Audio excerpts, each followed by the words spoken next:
นี่ทุกคนอันหนวดเด้อนี่มาซื้อได้เด้อหนวดหนวดต้นหนวดโตนี่สบายเลยอู้อันนี้กันนี่หนวดล้างเนาะอันนี้โอ้โอ้สบายเลยวะเลี้ยงว่าอันนี้ฮะให้เขาขูดเลยวะเห็นบ่โอ้มีหมดเนาะครบเลยวะโอ้โหมีวีน้ำผมมีวีน้ำผมมีครบเลยวะ มีแห้งเลย มีแฮงเลยโอ้งามเลยงามแฮง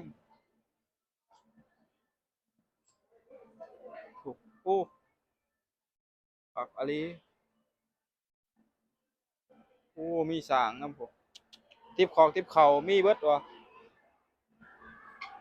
อลังการงานสร้างอะไรกระโปรงกระเป๋ามีเบิดมาเที่ยวมาชมกันได้เนาะทุกคนเนาะ